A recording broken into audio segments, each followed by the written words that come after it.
Начинаем мы, как обычно, с раскроя материала. Дело это довольно быстрое, потому что на весь проект у нас всего 3 размера.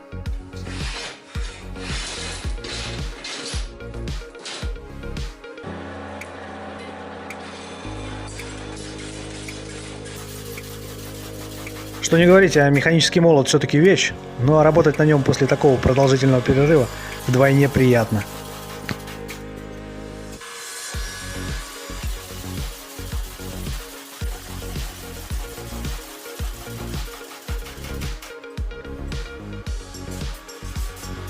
Но хорошего, как говорится, понемногу, и поэтому дальше мы плавно переходим к обработке наших торцов.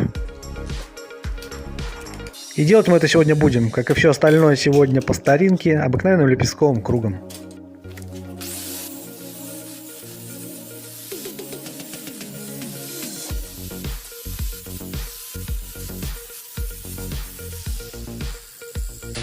С торцами покончено, и переходим к основному действию, это изготовление валют. Ничего страшного и ужасного, а главное тяжелого в этом нету. Руки и ноги помнят. Все легко и просто.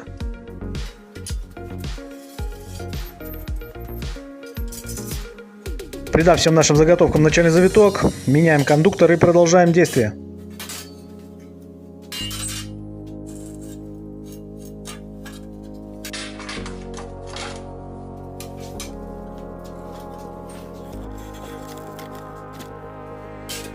Честно говоря, немного рано я обрадовался, хоть руки и ноги помнят.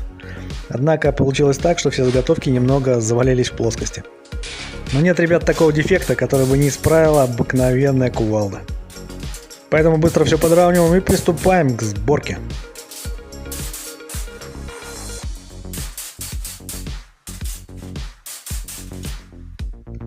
Для начала, как обычно, крепим к столу профиль, который будет имитировать у нас землю. Выставляемся к нему прямым углом, ну а дальше, я думаю, вы все поймете и без слов.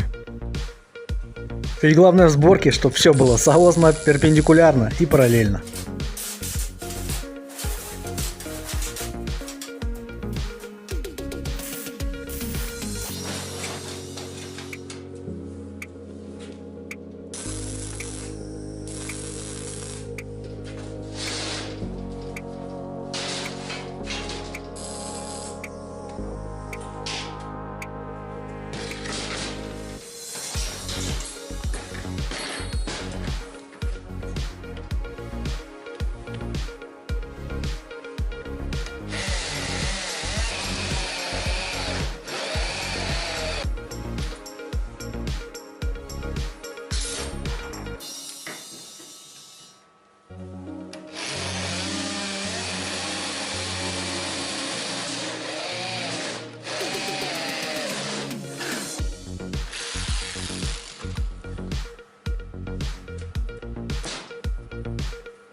Ну что, ребята, вот такая простая, можно даже сказать примитивная цветочница на 3 вазона у нас получилась сегодня.